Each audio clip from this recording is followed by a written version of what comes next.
Blessed love and peace in Rastafari. This is a recitation of Taubadi Gokadao, Torah, Bhagavad Gita, Diganakaya, Dhammapada, Gospels, Quran, and Tao Te Ching. This is portion numero 43. 43, Masei, which includes from Torah, Parsha Masei, which is Bamidbar 33, 1 a 36, 13. From the Chandogya Upanishad, it is the Kanda Ocho, chapter 5. From the Bhagavad Gita, it is the Yana Vijnana Yogehe, numero 7. From the Tao Te Ching, it is chapters 58 and 59. From Minke, it is chapter 23. From the Diganakaya, it is the Sampasadariya Sutta 28. From the Dhammapada, it is the Pia Vaga, numero 16. From the Gospels, it is John, chapters 17 a 18. From the Quran, it is Surah Al-Mujadiliya, Surah Al-Mujadila, Surah Al-Hashr, Surah Al-Mumtahana, Surah Al-Saf, and Surah Al-Jumu'ah, which is Surahs 58 a 62, and the Universal Declaration of Human Rights.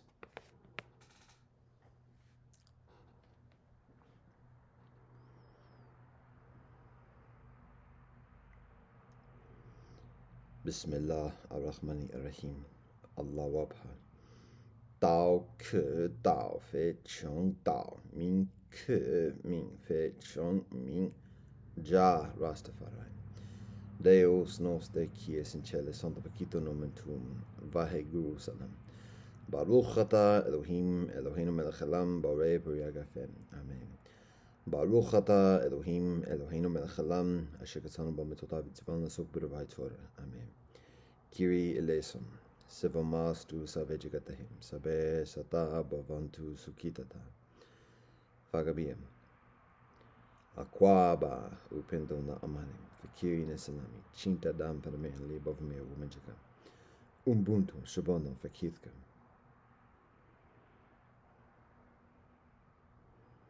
Shishin, kamo sunida, domo arigato, pelama yellow walk and toka doko shingun, gomeligan. God, we thank you for all that you bless us.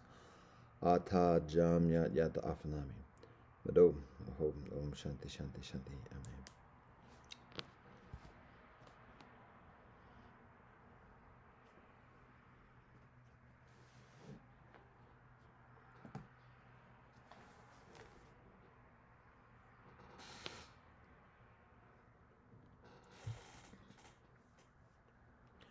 From Torah,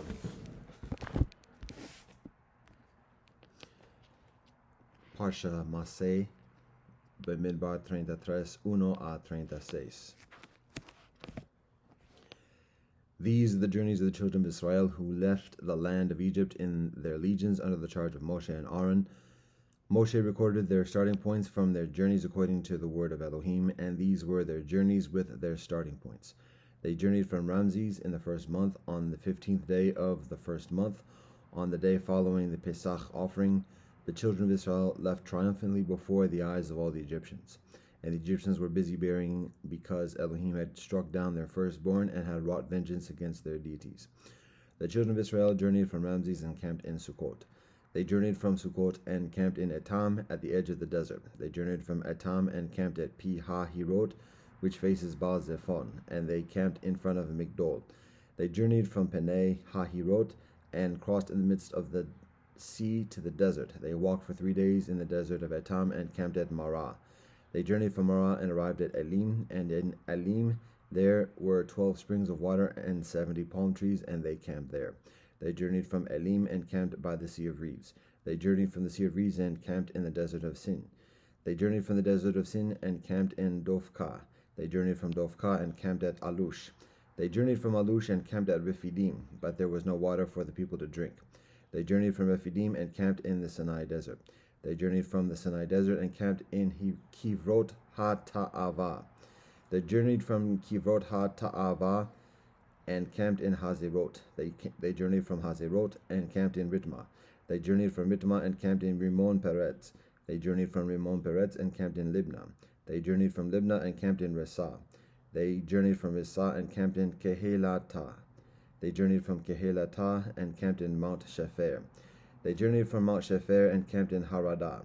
They journeyed from Harada and camped in Makelot. They journeyed from Makelot and camped in Tahat. They journeyed from Tahat and camped at Tarah. They journeyed from Tarah and camped in Mitka. They journeyed from Mitka and camped at Hashmonah. They journeyed from Hashmonah and camped at Moserot.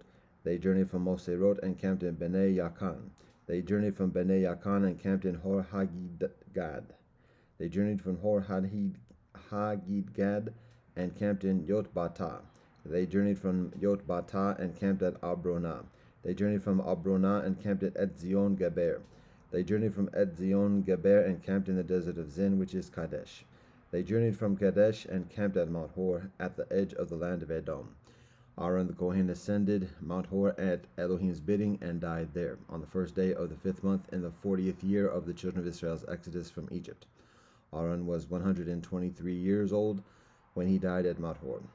The Canaanite king of Arad, who dwelt in the south in the land of Canaan, heard that the children of Israel had arrived. They journeyed from Mount Hor and camped in Zalmonah. They journeyed from Zalmonah and camped in Punon. They journeyed from Punon and camped in Obot. They journeyed from Obot and camped at the ruins of Avarim on the Moabite boundary. They journeyed from the ruins and camped in Dibon Gad. They journeyed from Dibon Gad and camped in Almon Diblat Taimah. They journeyed from Almon Diblat Taimah and camped in the mountains of Avarim in front of Nebo. They journeyed from the mountains of Avarim and camped in the plains of Moab by the Jordan at Jericho. They camped along the Jordan from Bet Yeshimot to Abel Shittim in the plains of Moab. Elohim spoke to Moshe in the plains of Moab by the Jordan at Jericho, saying, "Speak to the children of Israel and say to them, when you cross the Jordan into the land of Canaan, you shall drive out all the inhabitants of the land from before you. Destroy all their temples, destroy their molten idols, and demolish their high places. You shall clear out the land and settle in it, for I have given you the land to occupy it. You shall give the land as an inheritance to your families by lots. To the large you shall give a larger inheritance, and to the small you shall give a smaller inheritance. Wherever the lot falls shall be his, according to the tribes of your fathers you shall inherit. But if you do not drive out the inhabitants of the land from before you, then those whom you leave over will be as spikes in your eyes and thorns in your sides, and they will harass you in the land in which you settle. And it will be that what I had intended to do to them, I will do to you." Elohim spoke to Moshe, saying, "Command the children of Israel, and say to them, when you arrive in the land of Canaan, this is the land which shall fall to you as an inheritance, the land of Canaan according to his borders.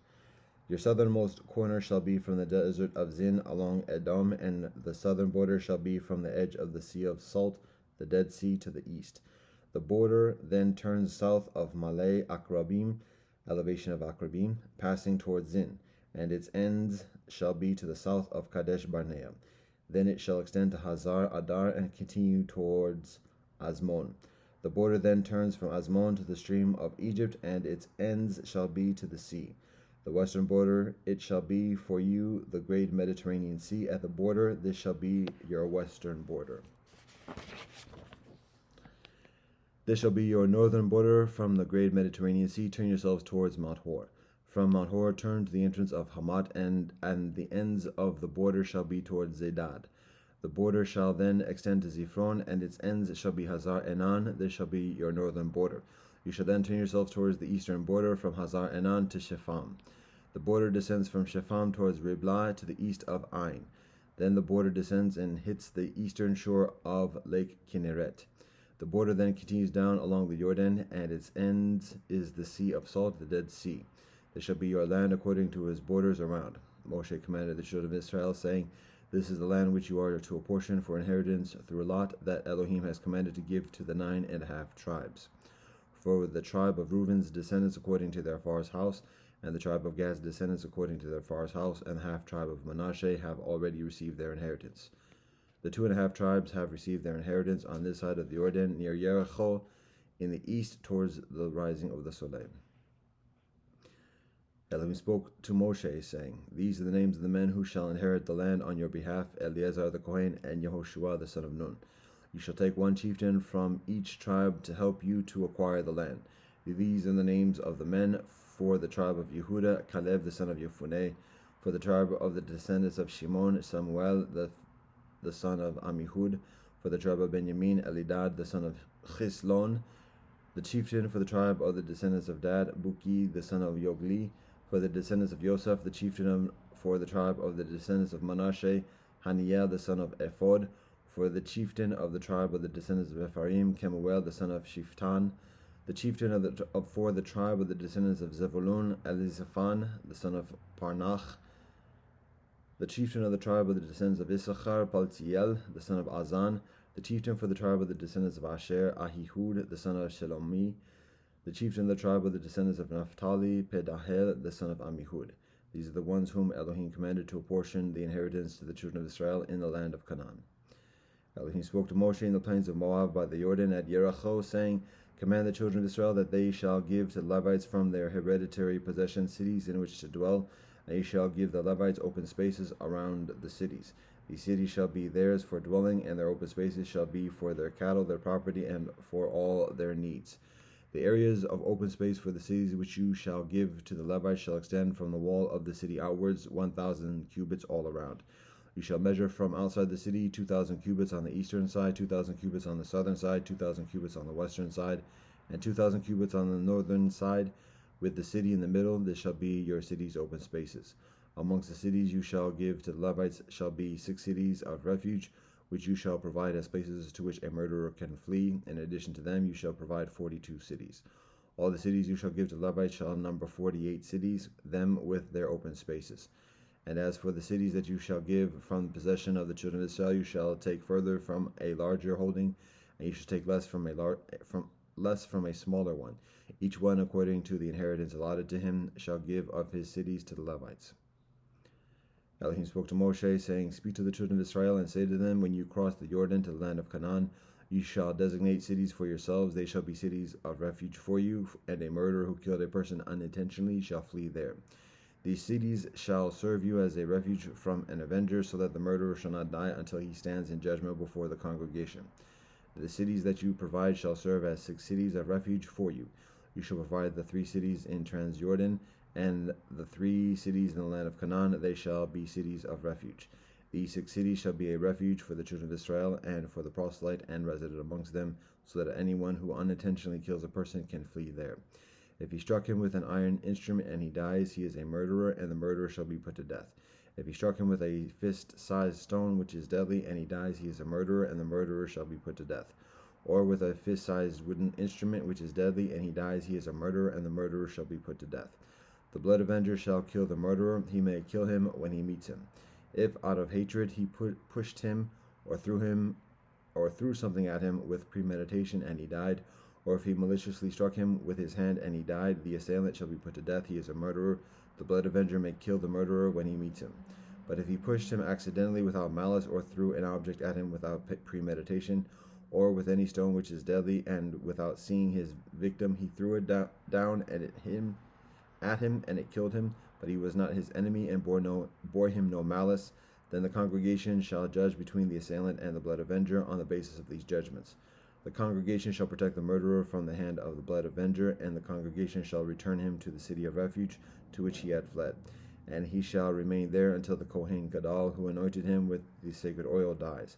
But if the murderer goes beyond the border of the city of refuge to which he had fled, and the blood avenger finds him outside the limits of his city of refuge, and the blood avenger slays the murderer, he has no blood.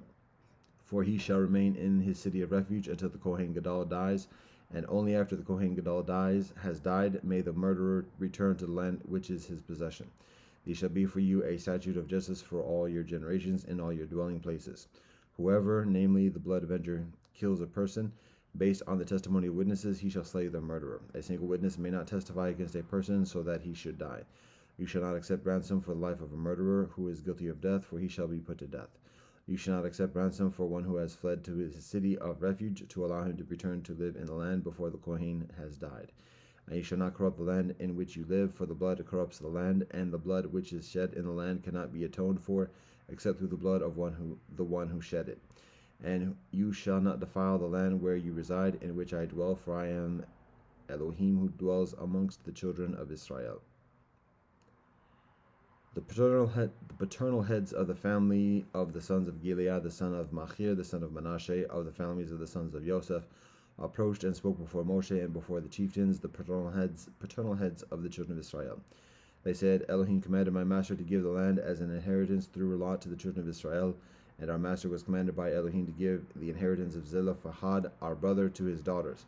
Now if they marry a member of another tribe of the children of Israel, their inheritance will be diminished from the inheritance of our far, and it will be added to the inheritance of the tribe into which they marry, and thus it will be diminished from the lot of our inheritance. Even if the children of Israel will have a Yovel, their inheritance will be added to the inheritance of the tribe into which they marry, and their inheritance will be diminished from the inheritance of our far's tribe. Moshe commanded the children of Israel according to the word of Elohim, saying, the tribe of Joseph's descendants speak justly.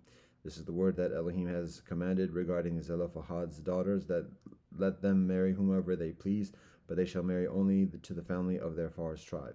Thus the inheritance of the children of Israel will not be transferred from tribe to tribe, for each person from the children of Israel will remain attached to the inheritance of his far's tribe. Every daughter from the tribes of the children of Israel who inherits property shall marry a member of her far's tribe, so each one of the children of Israel shall inherit the property of his forefathers.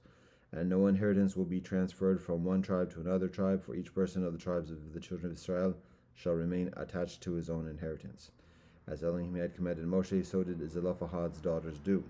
Mahlah, Tirzah, Hoglah, Milcah, and Noah married their cousins. They married into the families of the sons of Manasseh, the son of Joseph, and their inheritance remained with the tribe of their far's family. These are the commandments and the ordinances that Elohim commanded the children of Israel through Moshe in the plains of Moab, by the Jordan at Jericho.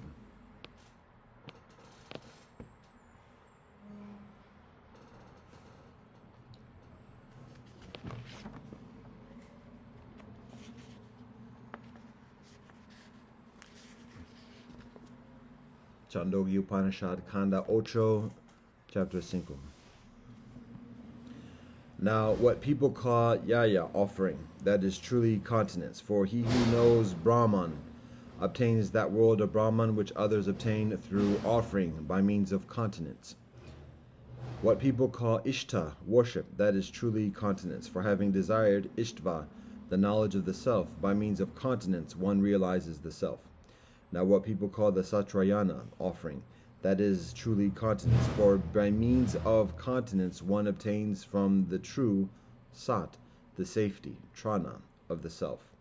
What people call the vow of silence, Mona, that is truly continence. For after knowing the self from the scriptures, one meditates manute on it.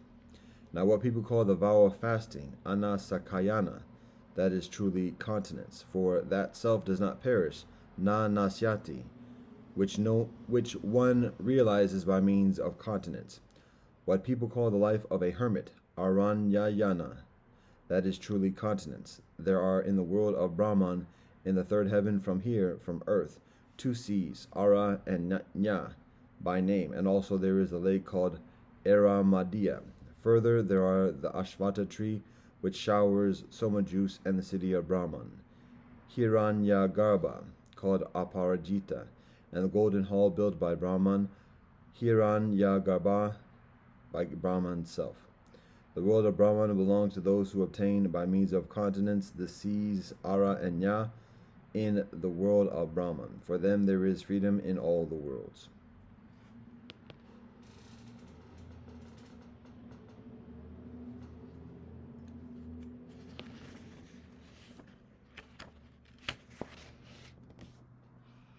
Bhagavad Gita, the Yana Vijnana Yogehe numero 7.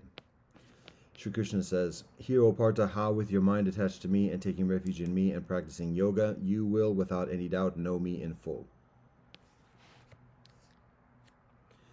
I shall teach you in full both knowledge and experience, which being known, nothing further remains here for you to know.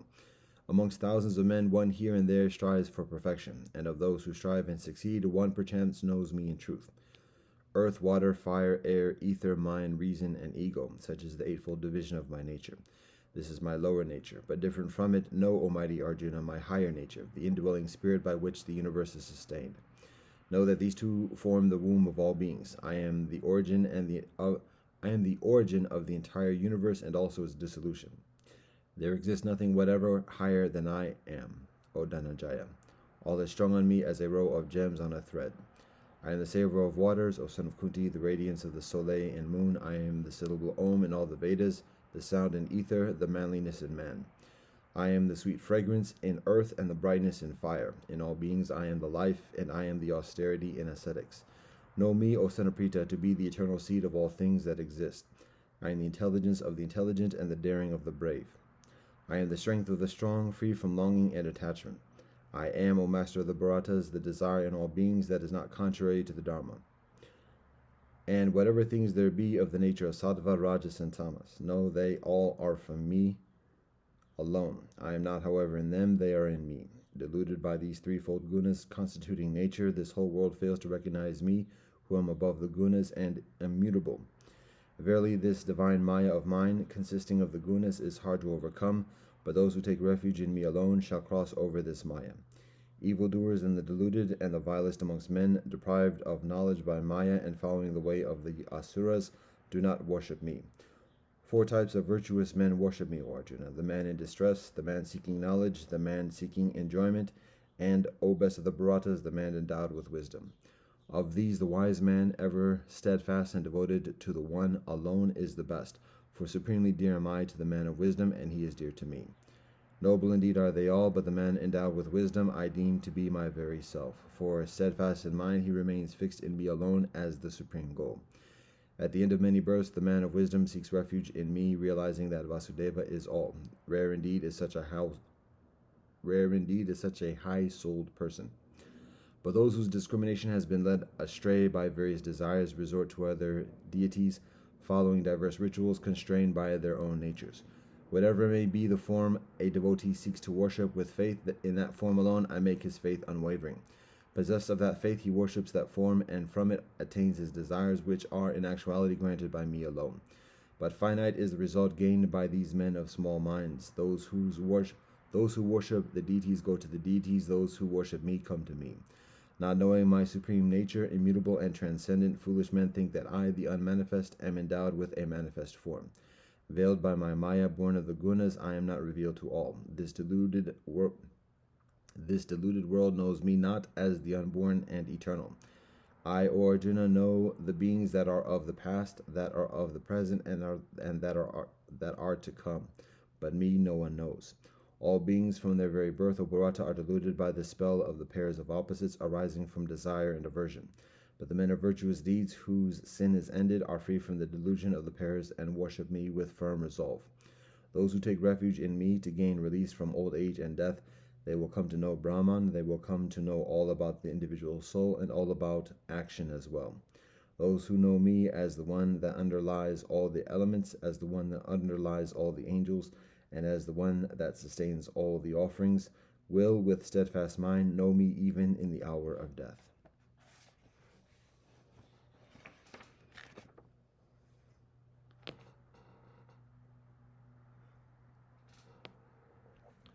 Tao Te Ching 58:59.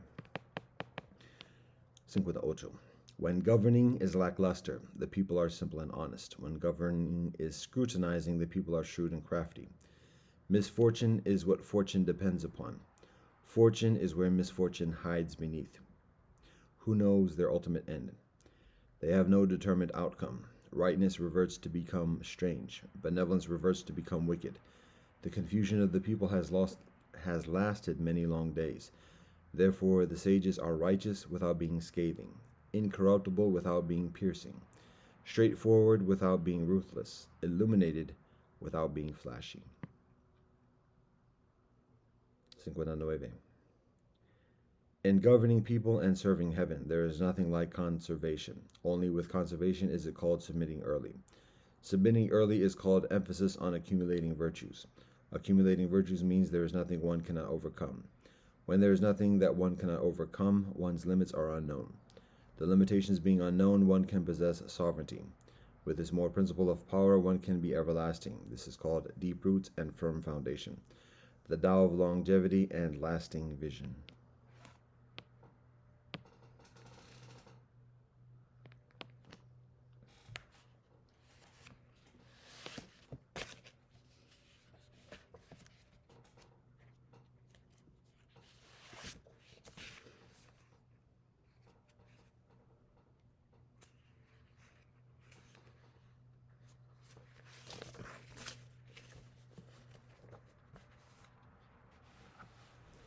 Manco 23.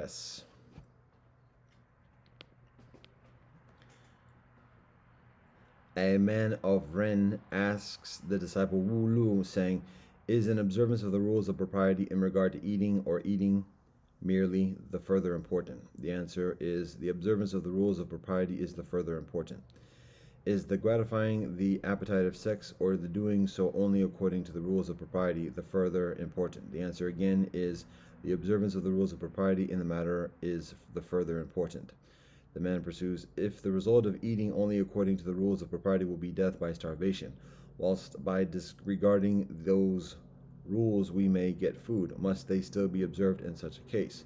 If according to the rule that he shall go in person to meet his wife, a man cannot get married, whilst by disregarding that rule he may get married, must he still observe the rule in such a case?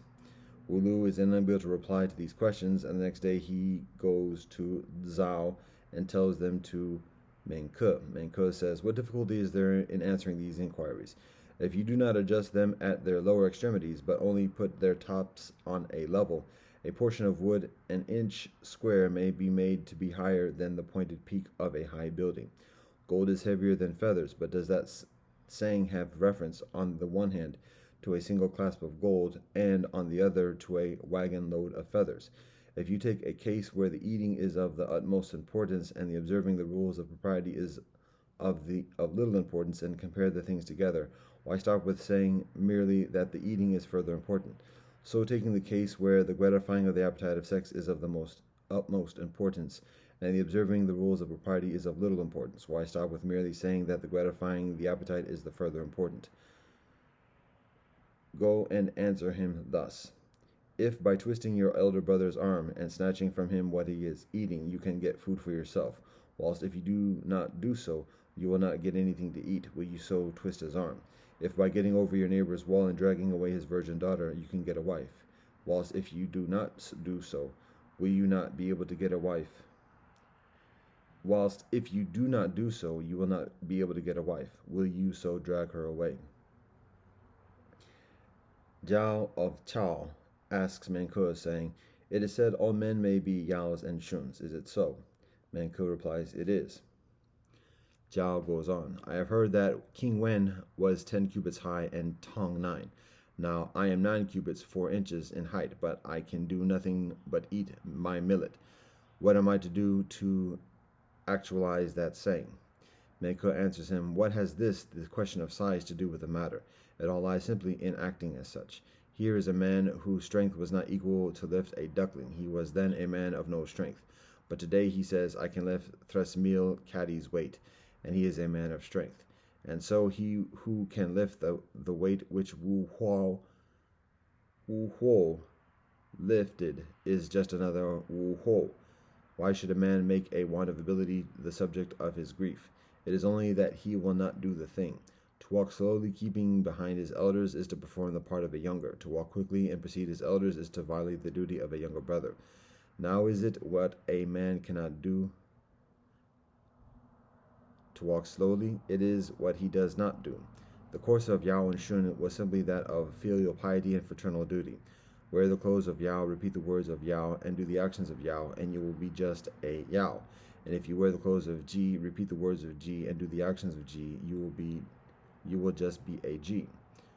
Jiao says, I shall be having an interview with the Prince of Zhao, and can ask him to let me have a house to lodge in. I wish to remain here and receive instruction at your gate. Manku replies, the way of truth is like a great road, It is not difficult to know it. The evil is only that men will not seek it. Do you go home and search for it, and you will have abundance of teachers. Gongsun Chao asks about an opinion of the scholar Gao, saying, Gao observed that Qiao Pen is the ode of a little man. Menke asks, why did he say so? Because of the murmuring which it expresses, was the reply. Menke answers, how stupid was that old Gao in dealing with the ode. There is a man here, and a native of Yu bends his bow to shoot him. I will advise him not to do so, but speaking calmly and smilingly, for no other reason but that he is not related to me. But if my own brother be bending his bow to shoot the man, then I will advise him not to do so, weeping and crying the while, for no other reason than that he is related to me. The dissatisfaction expressed in the Cao Pen is the working of relative affection, and that affection shows benevolence. Stupid indeed was old Chao's criticism on the ode. Chao then says, how is it that there is no dissatisfaction expressed in Kai Feng? Menko replies, the parent's fault referred to in the Kai Feng is small, that referred to in the Cao Pen is great. When the parent's fault was great, not to have murmured on account of it would have increased the want of natural affection.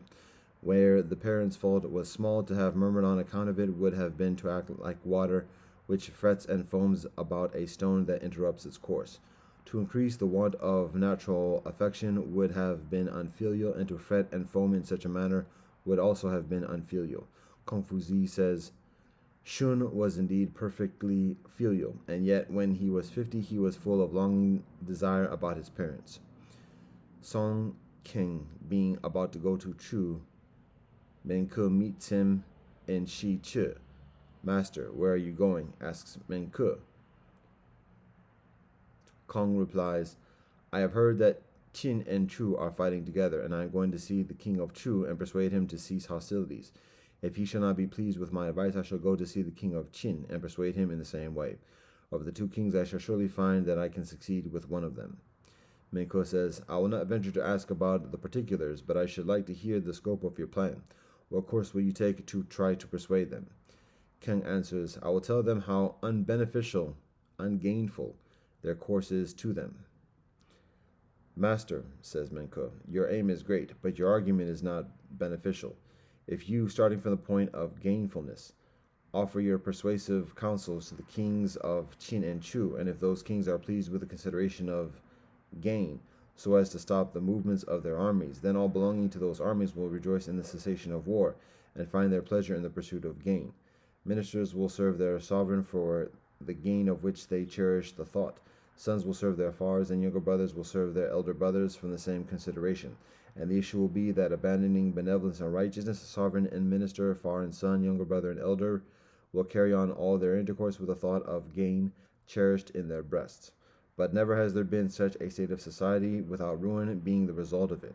If you, starting from the ground of benevolence and righteousness, offer your counsels to the kings of Qin and Chu, and if those kings are pleased with the consideration of benevolence and righteousness, so as to stop the operations of their armies, then all belonging to those armies will rejoice in the stopping from war, and find their pleasure in benevolence and righteousness.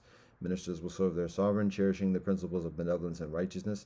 Sons will serve their fathers, and young brothers will serve their elder brothers in the same way. And so, sovereign and minister, father and son, elder brother and younger, abandoning the thought of gain, will cherish the principles of benevolence and righteousness, and carry on all their intercourse upon them.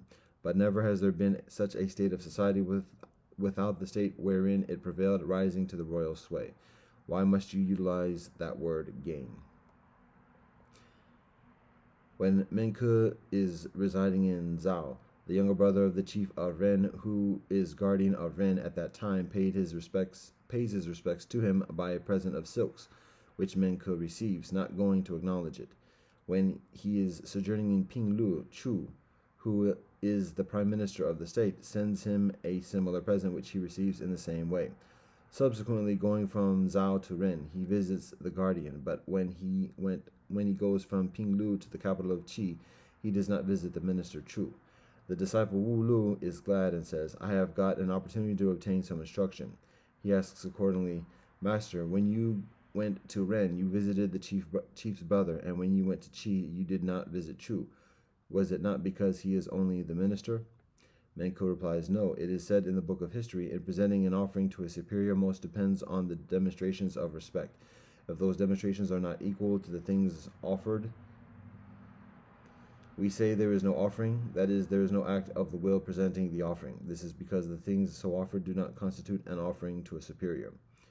Wulu is pleased, and when someone asks him what Menko means, he says the younger of Ren could not go to Zhao, but the minister Chu might have gone to Pinglu. Chun Yu Kung says, he who makes fame and meritorious services his first objects acts with a regard to others. He who makes them only secondary objects acts with a regard to himself. You, master, were ranked amongst the three chief ministers of the state, but before your fame and services had reached either to the prince or the people, you have left your place. Is this indeed the way of the benevolent? Menko replies, there was Bo Yi. He abode in an inferior situation and would not with his virtue serve a degenerate prince. There was Yi Yin. He 5 times went to Tong and 5 times went to Ji. There was Hui of Li Cha. He did not disdain to serve a vile prince, nor did he decline a small office. The courses pursued by those 3 worthies were different, but their aim was one. And was there one aim? We must answer to be perfectly virtuous, and so it is simply after this that superior men strive. Why must they all pursue the same course? Kong pursues. In the time of the Duke Mu of Lu, the government was in the hands of Gong Yi, whilst Zi Le and Zi Si were ministers.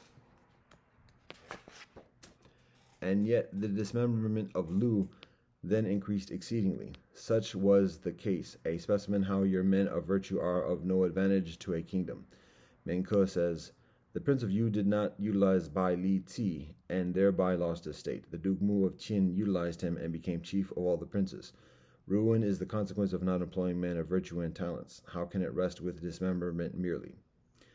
Kung urges again, formerly when Wang Bao dwelt on the Qi, the people on the west of the Yellow River all became skillful at singing in his abrupt manner.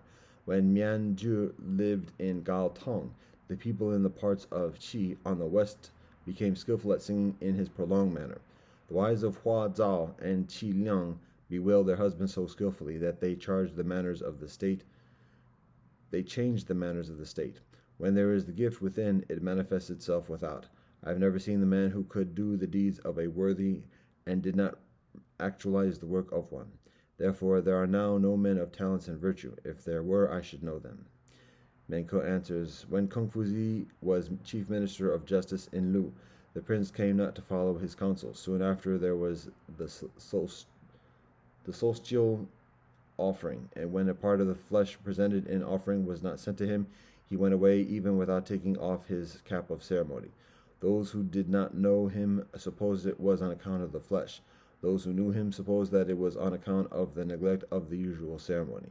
The fact was that Kung Fuzi wanted to go away on occasion of some small offense, not wishing to do so without some apparent cause. All men cannot be expected to understand the conduct of a superior man.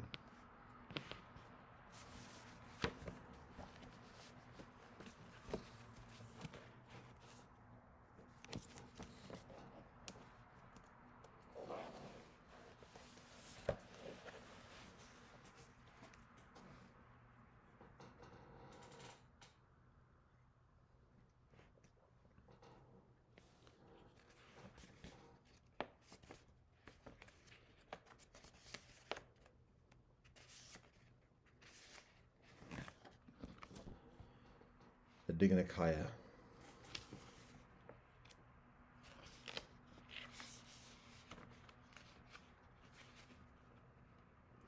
Sampasadaniya Sutta 28.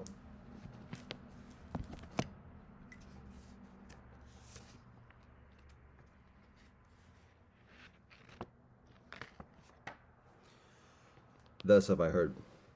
At one time, the Exalted One was staying near Nalanda, in the Pavirika mango wood. Now the Venerable Sariputta came to the place where the Exalted One was, and having saluted him, took his seat respectfully at his side and said, Master, such faith have I in the Exalted One that methinks there has never been, nor will there be, nor is there now any other. whether recluse or Brahmin, who is greater and wiser than the Exalted One, that is to say, as regards the higher wisdom. Grand and bold are the words of thy mouth, Sariputta. Thou hast roared a veritable lion's roar in this that thou hast said. Of course, then, thou hast known all the Exalted Ones who in the long ages of the past have been Arahats, awakened ones, comprehending their minds with thy mind, and aware what was their conduct, what their doctrines, what their wisdom, what their mode of life, and the liberty to which they attained. Not so, Master. Of course, then, thou hast perceived all the Exalted Ones who in the long ages of the future will be Arahats, awakened ones, comprehending their minds with thy mind, and aware what will be their conduct, what their doctrines, what their wisdom, what their mode of life, and the liberty to which they attain. Not so, Master. But at least then, Sariputta, thou knowest that I now am Arahat, an awakened one, comprehending my mind with thy mind, and aware that thus is the Exalted One's conduct, such is his wisdom, such his doctrine, such his mode of life, and such the liberty to which he has attained. Not so, Master. Lo here, Sariputta, no knowledge hast thou concerning Arahats, awakened ones, past, future, or present. Why then, forsooth, are thy words so grand and bold? Why hast thou roared this all-comprehensive lion's roar?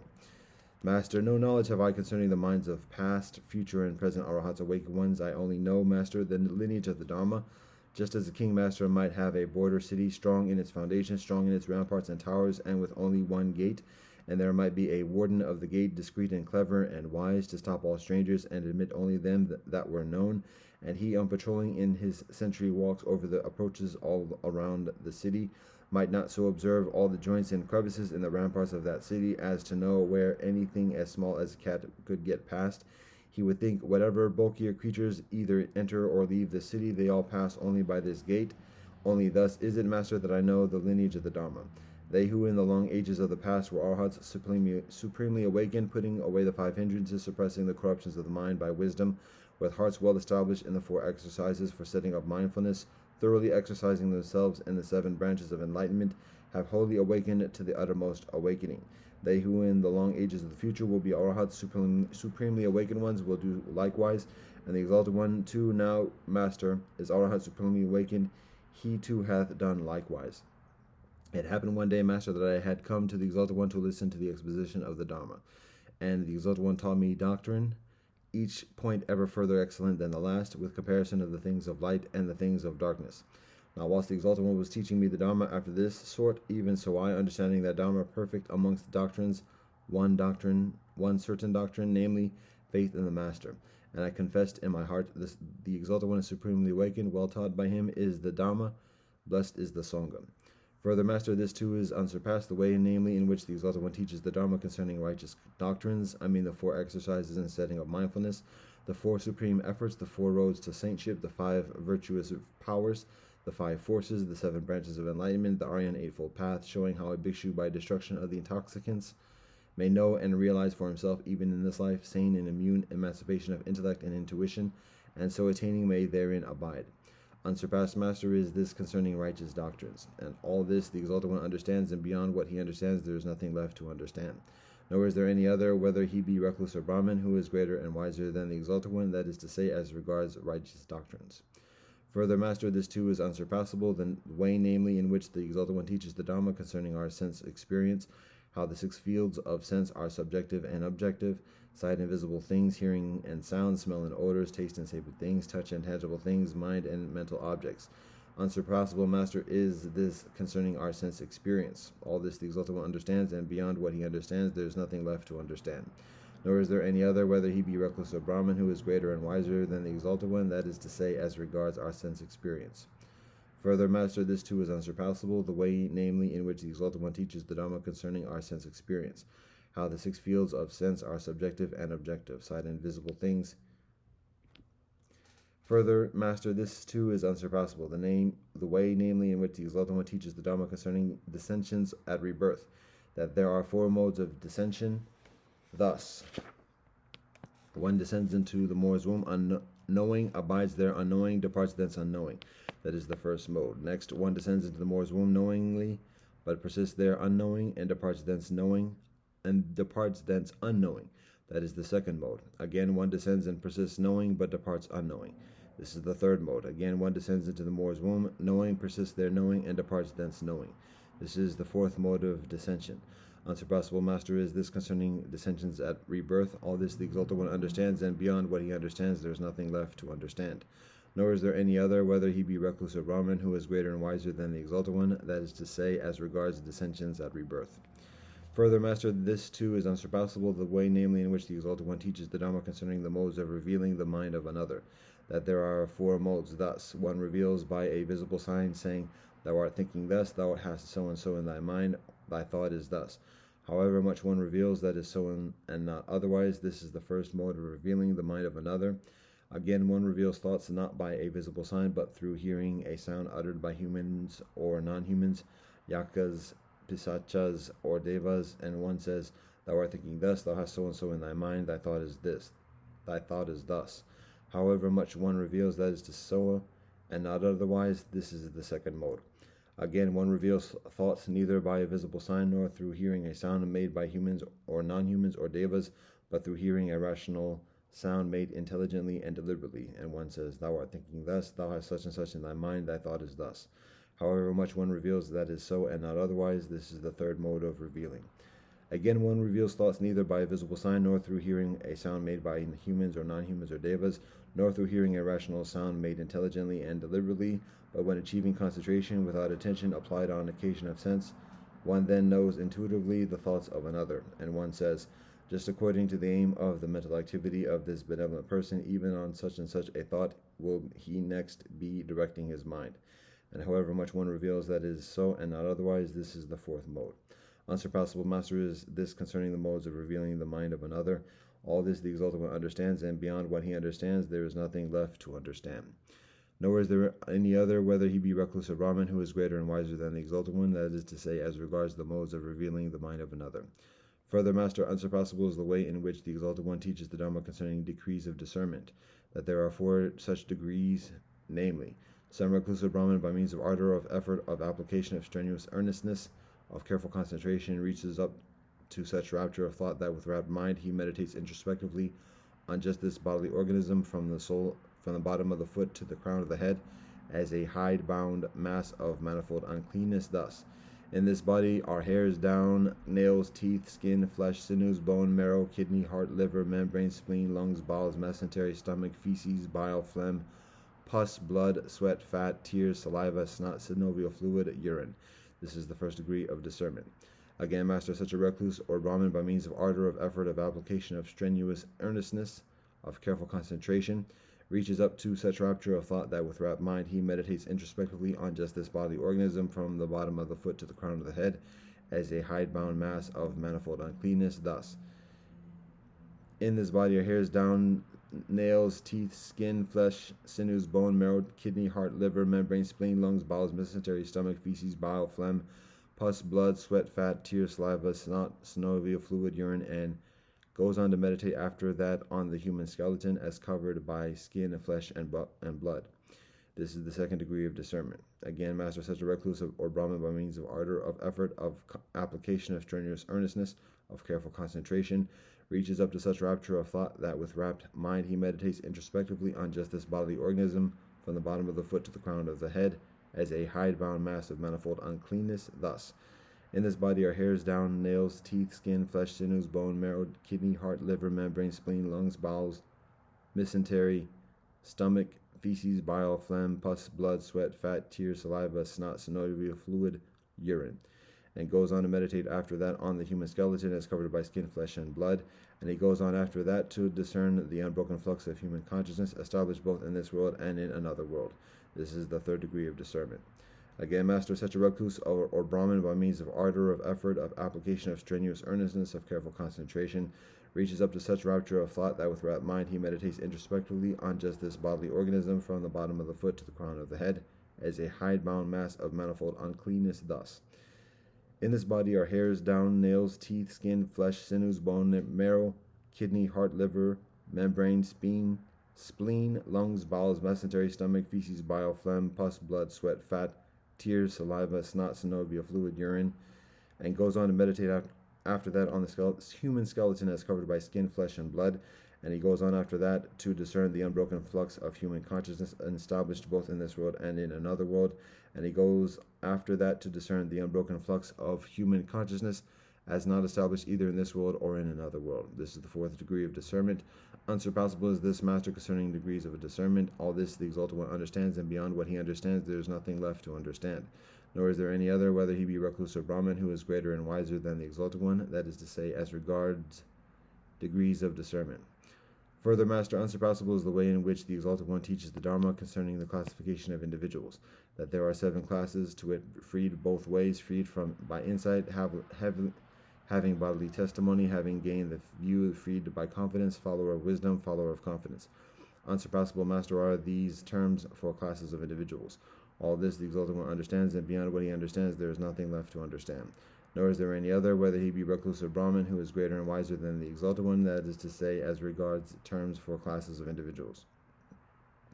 Further, Master Unsurpassable is the way in which the Exalted One teaches the Dharma concerning endeavor, that there are these 7 factors of enlightenment, to wit, the factor of mindfulness, the factor of examination of doctrine, the factor of energy, the factor of zest, the factor of serenity, the factor of concentration, the factor of equanimity. Unsurpassable, Master, is this concerning endeavor. All this the Exalted One understands, and beyond what he understands there is nothing left to understand. Nor is there any other, whether he be recluse or Brahmin, who is greater and wiser than the Exalted One, that is to say, as regards endeavor.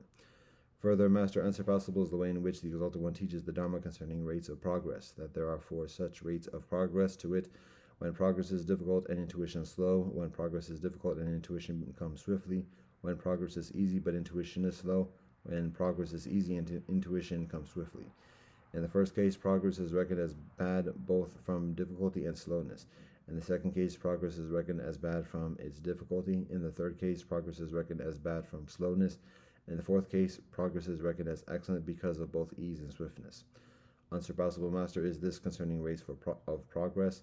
All this the Exalted One understands, and beyond what he understands there is nothing left to understand, nor is there any other, whether he be recluse or Brahmin, who is greater and wiser than the Exalted One, that is to say, as regards rates of progress. Further, Master Unsurpassable is the way in which the Exalted One teaches the Dharma concerning conduct and speech, to wit, how one should not utilize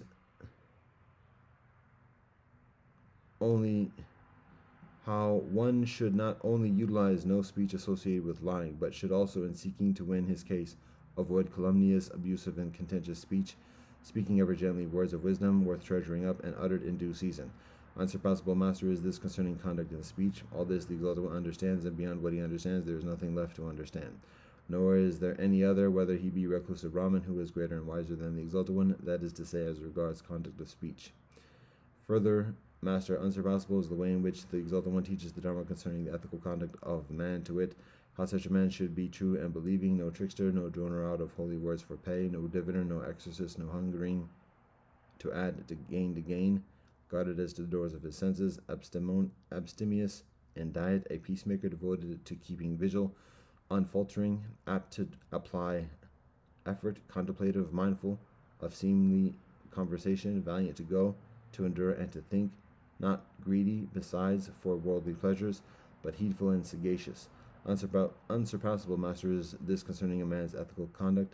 All this the Exalted One understands, and beyond what he understands there is nothing left to understand. Nor is there any other, whether he be recluse or Brahmin, who is greater and wiser than the Exalted One, that is to say, as regards a man's ethical conduct. Further, Master Unsurpassable is the way in which the Exalted One teaches the Dharma concerning modes of receiving instruction, namely that there are 4 such modes, to wit, the Exalted One knows through his own method of systematic thought that a given individual, when carrying out what he has been taught, by the complete destruction of the 3 fetters, will become a extreme winner, saved from disaster hereafter, certain to attain enlightenment. By the complete destruction of the 3 fetters, will have so diminished passion and hate and illusion that he will become a once returner, and returning but once to this world will make an end of ill. By the complete destruction of the 5 ulterior fetters, will be reborn in a Deva world, there to pass utterly away, thence never to return. By the destruction of the intoxicants, will come to know and realize for himself, even in this life, emancipation of intellect and emancipation of insight, and will therein abide. Unsurpassable, Master, is this concerning modes of receiving instruction. All this the Exalted One understands, and beyond what he understands there is nothing left to understand. Nor is there any other, whether he be recluse or Brahmin, who is greater and wiser than the Exalted One, that is to say, as regards modes of receiving instruction. Further, Master Unsurpassable is the way in which the Exalted One teaches the Dharma concerning the knowledge of the degree of emancipation, to which any given individual will attain, namely, that the Exalted One knows through his own method of systematic thought that a given individual, when carrying out what he has been taught by the complete destruction of three fetters, will become a extreme winner, saved from disaster hereafter, certain to attain enlightenment. By the complete destruction of three fetters, will have so diminished passion and hate and illusion, and that he will become a once returner, and returning but once to this world will make an end of ill. By the complete destruction of the five ulterior fetters, will be reborn in a deva world, there to pass utterly away, thence never to return. By the destruction of the intoxicants, will come to know and realize for himself, even in this life, emancipation of intellect and emancipation of insight, and will therein abide. Unsurpassable, Master, is this concerning knowledge of the degree of emancipation to be attained by a given individual. All this the Exalted One understands, and beyond what he understands there is nothing left to understand. Nor is there any other, whether he be recluse or Brahmin, who is greater and wiser than the Exalted One, that is to say, as regards knowledge of the degree of emancipation to be attained by a given individual. Further, Master, unsurpassable is the way in which the Exalted One teaches the Dharma concerning the doctrines of eternalism, namely that there are these three doctrines. Uno, some recluse or Brahmin, by means of ardor, of exertion, of application, of earnestness, of careful thought, reaches up to such rapture of thought that, wrapped in heart, he calls to mind his various dwelling places of births in times gone by, in one birth, or in 2 or 3 or 4 or 5 or 10 or 20 or 30 or 40 or 50 or 100 or 1,000 or 100,000, or in several hundred, or in several hundred, or several thousand, or several 100,000 births, to the effect that there I had such and such a name, was of such and such a lineage and class, lived on such and such food, experienced such and such pains and pleasures, had such and such a span of years, and when I fell from thence I was reborn here. Thus does he recollect both as to the manner thereof, and in detail his various dwelling places in time gone by. And he says to himself, the time that is gone by I know, whether the world was in process of evolution or of dissolution, but I know not the time for it to come, whether the world will evolve or dissolve. Eternal is both soul and world, giving birth to nothing new, steadfast as a mountain peak, as a pillar firmly fixed. And though these living creatures transmigrate and pass away, fall from one state of existence and spring up in another, yet there is only that which is forever and ever. This is the first eternalist doctrine. Dos. Again, Master, some recluse or Brahmin, by means of ardor, of exertion, of application, of earnestness, of careful thought, reaches up to such rapture of thought that, wrapped in heart, he calls to mind his various dwelling places in the past for even greater periods, such as 1, 2, 3, 4, 5, 10, or 20 pairs of world evolution and dissolution, to the effect that there I had such and such a name, was of such and such a lineage and class, lived on such and such food, experienced such and such pains and pleasures, had such and such a span of years, and when I fell from thence I was reborn here. Thus does he recollect both as to the manner thereof, and in detail his various dwelling places in times gone by, and he too reflects, the time that is gone by I know, but both of the evolution and dissolution of the world, but I know not the time for it to come, whether the world will evolve or dissolve. Eternal is both soul and world, giving birth to nothing new, steadfast as a mountain peak, as a pillar firmly fixed. And though these living creatures transmigrate and pass away, fall from one state of existence and spring up in another, yet there is only that which is forever and ever. This is the second eternalist doctrine.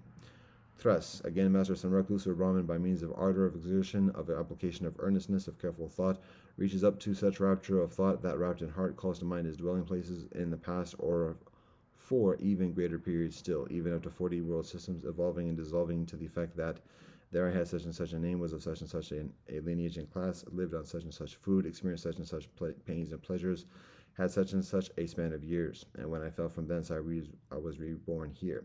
Thus does he recollect both as to the manner thereof, and in detail his various dwelling places in times gone by. And he too reflects, the time that is gone by I know, both of the evolution and dissolution of the world, but I know not the time for it to come, whether the world will evolve or dissolve. Eternal is both soul and world, giving birth to nothing new, steadfast as a mountain peak, as a pillar firmly fixed. And though these living creatures transmigrate and pass away, fall from one state of existence and spring up in another, yet there is only that which is forever and ever. Unsurpassable, Master, is this concerning eternal doctrines. All this the Exalted One understands, and beyond what he understands there is nothing left to understand. Nor is there any other, whether he be recluse or Brahmin, who is greater and wiser than the Exalted One, that is to say, as regards eternalist doctrines. Further, Master, unsurpassable is the way in which the Exalted One teaches the Dhamma concerning knowledge of former dwelling places, how some recluse or Brahmin, by means of ardor, of exertion, of application, of earnestness, of careful thought, reaches up to such rapture of mind that wrapped in thought he calls to mind his various dwelling places in times gone by, to wit, in one birth, or two, in two, or three, or four, or five, or 10, or 20, or 30, or 40, or 50, or 100, or 1,000, or 100,000, or in several hundred, or several 100,000, or several thousand, or several 100,000 births, up to even several myriads of world evolutions and dissolutions. There I had such and such a name, was of such and such a lineage and class, lived on such and such food, experienced such and such pains and pleasures, had such and such a span of years, deceasing thence I was reborn in such another place, where I was of such and such a lineage and class, lived on such and such food, experienced such and such pains and pleasures, had such and such a span of years. And when I fell from thence I was reborn here. Thus does he recollect both as to the matter thereof and in detail his various dwelling places and times gone by. There are Deva's master, whose span of life is not to be reckoned either by counting or by computation, and yet with whatever individuality they have previously existed, whether as corporeal or incorporeal, whether as percipient, non-percipient, or neither, there is in reminiscence of former dwelling place, both as to the manner thereof and in detail. Unsurpassable master is this concerning knowledge as to the reminiscences. All this the exalted one understands, and beyond what he understands there is nothing left to understand. Nor is there any other, whether he be recluse or Brahmin, who is greater and wiser than the exalted one, that is to say, as regards knowledge to such reminiscences. Further, master, unsurpassable is the way in which the exalted one teaches the Dharma concerning knowledge of the decease and rebirth of creatures. Thus, some recluse or Brahmin, by means of ardor of exertion, of application, of earnestness, of careful thought, reaches up to such rapture of mind that wrapped in thought he sees with pure Deva eye, surpassing the sight of men, beings as they decease and are reborn. He recognizes beings as being as mean or noble, as ill-favored or well-favored, as blessed or wretched, passing on according to their deeds. Such and such worthy folk, ill-doers in act, word, and thought, revilers of the noble ones, holding wrong views, acquiring karma resulting from wrong views, are reborn after death at the dissolution of the body in some unhappy state of suffering or woe. But such and such worthy folk, well-doers in act and word and thought, not revilers of the noble ones, holding right views, acquiring karma resulting from right views, are reborn after death at the dissolution of the body in some happy state in heaven. Thus, with the pure Deva eye, surpassing the sight of men, does he see beings deceasing and being reborn. Unsurpassable master is this concerning knowledge of the decease of and rebirth. All this the exalted one understands, and beyond what he understands there is nothing left to understand. Nor is there any other, whether he be recluse or Brahmin, who is greater and wiser than the exalted one, that is to say, as regards knowledge of decease and rebirth. Further, master, unsurpassable is the way in which the exalted one teaches the Dharma concerning modes of supernormal power, that there are two modes, to wit, supernormal power, that is, which is concomitant with the mental intoxicants and with worldly aims, that is called ignoble power. Supernormal power, which is not concomitant with the mental intoxicants and with worldly aims, this is called noble power. And what, master, is supernormal power, which is concomitant with the mental intoxicants and with worldly aims in the ignoble superpower? When master, some recluse or Brahmin, by means of ardor, of exertion, of application, of earnestness, of careful thought, reaches up to such rapture of mind that, wrapped in thought, he becomes able to enjoy diverse modes of supernormal power. From being one, he becomes multiform. From being multiform, he becomes one. From being visible, he becomes invisible. He passes without hindrance to the further side of a wall or a battlement or a mountain, as if through air. He penetrates up and down through solid ground, as if through water. He walks on water without dividing it, as if on solid ground. He travels cross-legged through the sky like a bird on the wing. He touches and feels the hand with the hand, even the moon and the soleil of mystic power and potency though they be. He reaches even in the body up to the heaven of Brahma. This masters the supernormal power concomitant with the mental intoxicants and with worldly aims, that is called ignoble. And what masters the supernormal power which is not concomitant with the mental intoxicants and with worldly aims, that is called noble. This is when a bhikshu can, if he so desire, remain unconscious of disgust amidst what is disgusting, or conscious of disgust amidst what is not disgusting, or conscious of disgust amidst what is both disgusting and what is not disgusting, or conscious of disgust amidst what is both disgusting and what is not disgusting, or avoiding both that which is disgusting and what is not disgusting, should remain indifferent to them, and as such mindful in understanding. This masters the supernormal power incompatible with mental intoxicants or with worldly aims, which is called noble. Unsurpassable master is this concerning modes of supernormal power. These things the exalted one understands from beginning to end, and beyond what he understands there is nothing left to understand. nor is there any other, whether he be recluse or Brahmin, who is greater and wiser than the Exalted One, that is to say, as regards modes of supernova power. Whatsoever master may be achieved by a clansman who has faith, summons up energy, and is steadfast by human steadfastness, energy, progress, and patience, that has been achieved by the Exalted One. For master, the Exalted One neither follows the habitual practice of those things which attract through worldly desires, especially sensuality, a low and pagan way, unworthy, unbeneficial, a low and hedonist way, unworthy, ungainful, belonging to the worldly majority, nor does he follow the habitual practice of self-affliction, which is painful, unworthy, and ungainful. The Exalted One is able to obtain at will, with ease and in full measure, that earthly happiness of a loftier kind which the 4 stages of ecstasy afford. If, master, anyone were to ask me, what then, friend Sariputta, has there ever been in times gone by other recluses or Brahmins greater and wiser as to enlightenment than the Exalted One, I should say no. What then, friend Sariputta, will there come in the future times or other recluses or Brahmins greater and wiser as to enlightenment than the Exalted One? Thus asked, I should say no. What then, friend Sariputta, is there now any other recluse or Brahmin greater and wiser as to enlightenment than the Exalted One? Thus asked, I should say no. Again, master, if I were asked, what then, friend Sariputta, have there been in times gone by other recluse or Brahmin equal to the Exalted One in the matter of enlightenment? Thus asked, I should say, yea. Again, master, if I were asked, what then, friend Sariputta, will there be in future times other recluse or Brahmin equal to the Exalted One in the matter of enlightenment? Thus asked, I should say, yea. But if I were asked, is there now any recluse or Brahmin equal to the Exalted One in the matter of enlightenment? Thus asked, I should say, no. Again, master, if I were asked, why does the Venerable Sariputta thus acknowledge the superiority of one teacher and not that of another? Thus asked, I should say, in the presence of the Exalted One have I heard him say, and from him have received, that whereas in times gone by and in future times there have been and will be other supreme Buddhas equal to himself in the matter of enlightenment, yet that in one and the same world system there should arise 2 Arhat Buddhas supreme, the one neither before nor after the other, that is impossible and unprecedented. That cannot be. Should I, master, answering my questioners thus, be stating the doctrine of the Exalted One and not misrepresenting him by what is not fact? Should I be stating doctrine in conformity with the Dharma, and would no orthodox disputant find occasion to blame herein? Of a truth, Sariputta, hast thou been asked such questions, and thus hadst answered, thou hast stated my doctrine, and hast not misrepresented me by what is not fact. Thou hast stated doctrine in conformity with the Dharma, and no orthodox disputant could have found occasion for blame therein. When they had thus spoken, the Venerable Udayin said to the Exalted One, wonderful master, marvelous master, is it to behold how self-contained, serene, and resigned is the Tathagata, when he who is so mighty and powerful will not proclaim himself. If any wanderers of independent doctrines were to discern in themselves even one of such matters, they would flourish around a banner because of it. Wonderful, marvelous is it to behold how self-contained, serene, and resigned is the Tathagata, when he who is so mighty and powerful will not proclaim his own virtues. Take note of this, then, Udayin, that this is so, and that if wanderers teaching independent doctrines were to discern in themselves even one such quality, they would flourish around a banner about it. Take note of this. Then the Exalted One addressed the Venerable Sariputta. Wherefore thou, Sariputta, shouldst often discourse on this matter to both brethren and sisters, and laymen and lay sisters.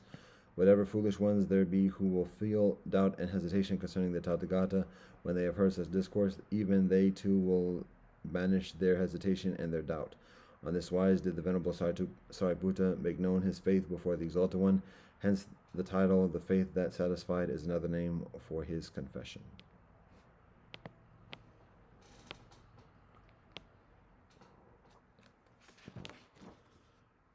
Dhammapada, the Piyavaga, 16. Giving himself to things to be shunned and not exerting where exertion is needed, a seeker after pleasures, having given up his true well-being, envies those intent upon theirs. Seek no intimacy with the beloved, and also not with the unloved, for not to see the beloved and to see the unloved, both are painful. Therefore hold nothing dear, for separation from the dear is painful. There are no bonds for those who have nothing beloved or unloved. From endearment springs grief, from endearment springs fear.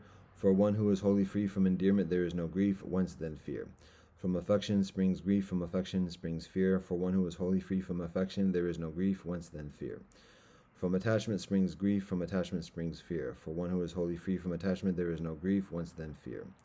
From lust springs grief, from lust springs fear. For one who is wholly free from craving, there is no grief, whence then fear? From craving springs grief, from craving springs fear. For one who is wholly free from craving, there is no grief, whence then fear? People hold dear him who embodies virtue and insight, who is principled, has realized the truth, and who himself does what he ought to be doing. One who is intent upon the ineffable nibbana dwells with mind inspired by supramundane wisdom, and is no further bound by sense pleasures. Such a man is called one bound upstream. When, after a long absence, a man safely returns from a distance, his relatives, friends, and well-wishers welcome him home on arrival.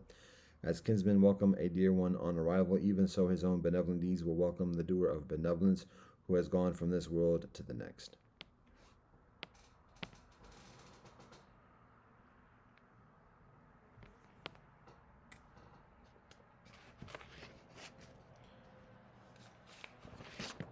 Gospels, John 17-18. After Jesus said this, After Jesus said this, he looked towards heaven and prayed, Creator, the hour has come. Glorify your Son, that your Son may glorify you. For you granted him authority over all people, that he might give eternal life to all those you have given him. Now this is eternal life, that they know you, the only true God, and Jesus Christ whom you have sent. I have brought you glory on earth by finishing the work you gave me to do. And now, Creator, glorify me in your presence with the glory I had with you before the world began. I have revealed you to those whom you gave me out of the world. They were yours, you gave them to me, and they have obeyed your word. Now they know that everything you have given me comes from you, for I gave them the words you gave me, and they accepted them. They knew with certainty that I came from you, and they believe that you sent me. I pray for them. I am not praying for the world, but for those you have given me, for they are yours. All I have is yours, and all you have is mine, and glory has come to me through them. I'll remain in the world no longer, but they are still in the world, and I am coming to you. Holy Creator, protect them by the power of your name and the name you gave me, so that they may be one as we are one. Whilst I was with them, I protected them and kept them safe by that name you gave me. None has been lost except the one doomed to destruction, so that Scripture would be fulfilled. I am coming to you now, but I say these things whilst I am still in the world, so that they may have the full measure of my joy within them. I have given them your word, and the world has hated them, for they are not of the world any further than I am of the world. My prayer is not that you take them out of the world, but that you protect them from the evil one. They are not of the world, even as I am not of it. Sanctify them by the truth. Your word is truth. As you sent me into the world, I have sent them into the world. For them I sanctify myself, that they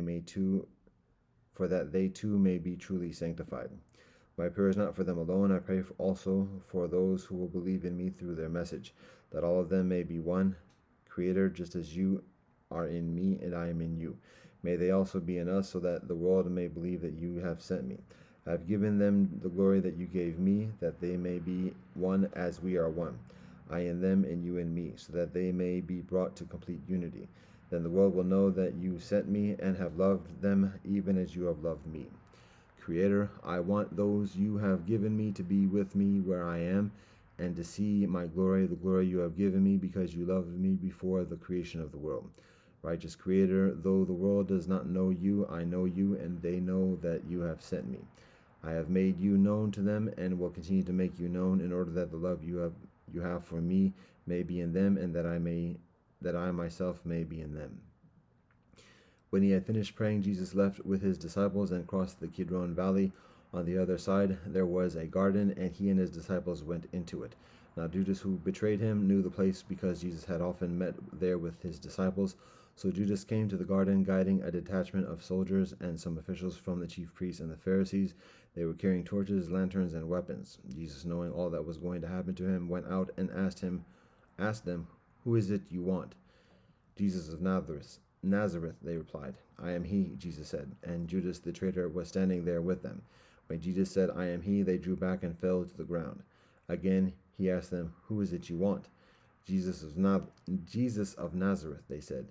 Jesus answered, "I told you that I am he. If you are looking for me, then let these men go." This happened so that the words he had spoken would be fulfilled. "I have not lost one of those you gave me." Then Simon Peter, who had a sword, drew it and struck the high priest's servant, cutting off his right ear. The servant's name was Malchus. Jesus commanded Peter, "Put your sword away. Shall I not drink the cup the Creator has given me?" Then the detachment of soldiers, with its commander of the Jewish brethren officials, arrested Jesus. They bound him and brought him first to Annas, who was the father-in-law of Caiaphas, the high priest that year. Caiaphas was the one who advised the Jewish brethren leaders that it would be beneficial if one man died for the people. Simon Peter and another disciple were following Jesus. Because this disciple was known to the high priest, he went with Jesus into the high priest's courtyard. But Peter had to wait outside at the door. The other disciple, who was known to the high priest, came back, spoke to the servant girl on duty there, and brought Peter in. "You aren't one of this man's disciples too, are you?" she asked Peter. He replied, "I am not." It was cold, and the servants and officials stood around a fire they had made to keep warm. Peter also was standing with them, warming himself. Meanwhile, the high priest questioned Jesus about his disciples and his teaching. "I have spoken openly to the world," Jesus replied. "I always taught in synagogues or at the temple, where all the Jewish brethren come together. I said nothing in secret. Why question me? Ask those who heard me. Surely they know what I said." When Jesus said this, one of the officials nearby slapped him in the face. "Is this the way you treat the high priest?" he demanded. "If I said something wrong," Jesus replied, "testify as to what is wrong. But if I spoke the truth, why do you strike me?" Then Annas set him bound to Caiaphas, the high priest. Meanwhile, Simon Peter was still standing there, warming himself, so they asked him, "You aren't one of his disciples too, are you?" He denied it, saying, "I am not." One of the high priest's servants, a relative of the man whose ear Peter had cut off, challenged him, "Didn't I see you with him in the garden?" Again Peter denied it, and at that moment a rooster began to crow. Then the Jewish brethren leaders took Jesus from Caiaphas to the palace of the Roman governor. By now it was early matin, and to avoid ceremonial uncleanness, they did not enter the palace because they wanted to be able to eat the Pesach. So Pilate came out to them and asked, "What charges are you bringing against this man?" "If he were not a criminal," they replied, "we would not have handed him over to you." So Pilate said, "Take him yourselves and judge him by your own law." "But we have no right to execute anyone," they objected. This took place to fulfill what Jesus had said about this kind of death he was going to die. Pilate then went back inside the palace, summoned Jesus, and asked him, "Are you the king of the Jewish brethren?" "Is that your own idea?" Jesus asked, "or did others talk to you about me?" "Am I a Jewish brethren?" Pilate replied, "Your own people and chief priests handed you over to me. What is it you have done?" Jesus said, "My kingdom is not of this world. If it were, my servants would fight to prevent my arrest by the Jewish brethren leaders. But now my kingdom is from another place." "You are a king then," said Pilate. Jesus answered, "You say that I am a king. In fact, the reason I was born and came into the world is to testify to the truth. Everyone on the side of truth listens to me." "What is truth?" retorted Pilate. With this he went out again to the Jewish brethren gathered there and said, "I find no basis for a charge against him. But it is your custom for me to release to you one prisoner at the time of the Pesach.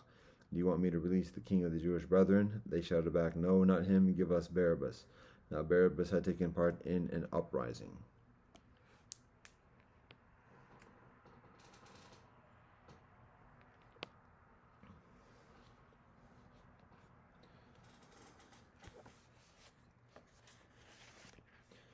Quran, Surah Al-Mujadiyah, Surah Al-Hashr, Surah Al-Mumtahina, Surah Asaf, Surah Al-Juma, 58 a 62. Surah Al-Mujadiyah. Bismillah ar-Rahman ar-Rahim. In the name of Allah, most gracious, most merciful. Allah has indeed heard and accepted the statement of the woman who pleads with thee concerning her husband and carries her complaint in prayer to Allah. And Allah always hears the arguments between both sides amongst you, for Allah hears and sees all things. If any men amongst you divorce their wives by zihar, calling them Moors, they cannot be their Moors. None can be their Moors except those who gave them birth. And in fact they utilize words both iniquitous and false. But truly Allah is one that blots out sins and forgives again and again. But those who divorce their wives by zihar, then wish to go back on the words they uttered, it is ordained that such a one should free a slave before they touch each other. Thus are ye admonished to perform, and Allah is well acquainted with all that ye do. And if any has not the wherewithal, he should fast for 2 months consecutively before they touch each other. But if any is unable to do so, he should feed 60 indigent ones. This that ye may show your faith in Allah and Allah's Messenger. Those are limits set by Allah. For those who reject Allah, there is a grievous penalty. Those who resist Allah and Allah's Messenger will be humbled to dust, and as were those before them. For we have already sent down clear signs, and the unbelievers will have a humiliating penalty. On the day that Allah will raise them all up again and show them the truth and meaning of their conduct, Allah has reckoned its value, though they may have forgotten it, for Allah is witness to all things. Seest thou not that Allah doth know all that is in the heavens and on earth? There is not a secret consultation between three, but Allah makes the fourth amongst them, nor between five, but Allah makes the sixth, nor between fewer, no greater, but Allah is in their midst wheresoever they be. In the end will Allah tell them the truth of their conduct on the day of judgment, for Allah has full knowledge of all things. Turnest thou not thy sight towards those who were forbidden secret counsels, yet revert to that which they were forbidden to do? And they hold secret counsels amongst themselves for iniquity and hostility and disobedience to the Messenger. And when they come to thee, they salute thee, not as Allah salutes thee, but in crooked ways. And they say to themselves, why does not Allah punish us for our words? Enough for them is hell, in it will they burn, and evil is that destination. O ye who believe, when ye hold secret counsels, do it not for iniquity and hostility and disobedience to the Prophet, but do it for righteousness and self-restraint, and fear Allah, to whom ye shall be brought back. Secret counsels are only inspired by the evil one, in order that he may cause grief to the believers, but he cannot harm them in the least, except as Allah permits, and on Allah let the believers put their trust. O ye who believe, when ye are told to make room in the assemblies, spread out and make room. Ample room will Allah provide for you. And when ye are told to rise up, Allah will rise up to suitable ranks and degrees those of you who believe and who have been granted mystic knowledge, and Allah is well acquainted with all that ye do. O ye who believe, when ye consult the Messenger in private, spend something in charity before your private consultation, that it will be best for you and most conducive to purity of conduct. But if ye find not the wherewithal, Allah is all forgiving, most merciful. Is it that ye are afraid of spending sums in charity before your private consultation with Him?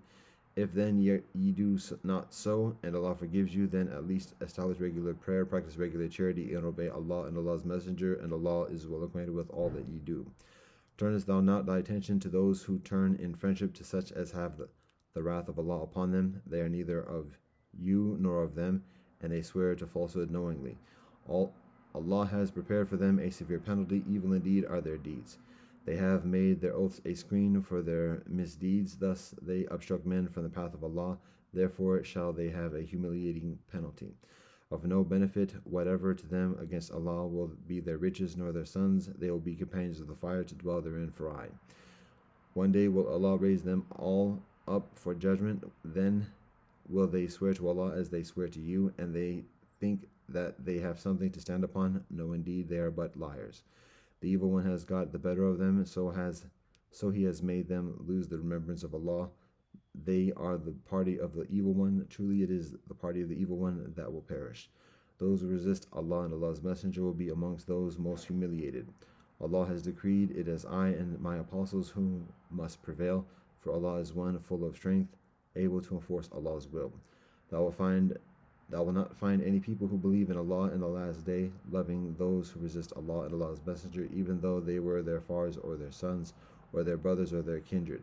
For such Allah has written faith in their hearts and strengthened them with a spirit from Allah, and Allah will admit them to gardens beneath which rivers flow, to dwell therein forever.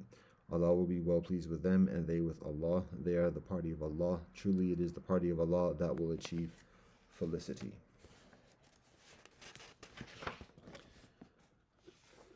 Surah Al-Hashr. Bismillah ar-Rahmani ar-Rahim. In the name of Allah, most gracious, most merciful. Whatever is in the heavens and on earth, let it declare the praises and glory of Allah, for Allah is the exalted in might, the wise. It is Allah who got out the unbelievers amongst the people of the book from their homes at the first gathering of the forces. Little did ye think that they would get out, and they thought that their fortresses would defend them from Allah. But the wrath of Allah came to them from quarters from which they little expected it, and cast terror into their hearts, so that they destroyed their dwellings by their own hands, and the hands of the believers. Take warning then, O ye with eyes to see. And had it not been that Allah had decreed banishment for them, Allah would certainly have punished them in this world, and in the hereafter they shall certainly have the punishment of the fire. That is because they resisted Allah and Allah's Messenger, and if anyone resists Allah, verily Allah is severe in punishment.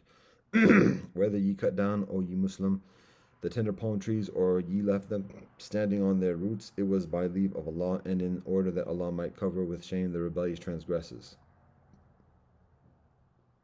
What Allah has bestowed on Allah's Messenger and taken away from them, for this ye made no expedition with either cavalry or camelry, but Allah gives power to Allah's apostles over any Allah pleases, and Allah has power over all things.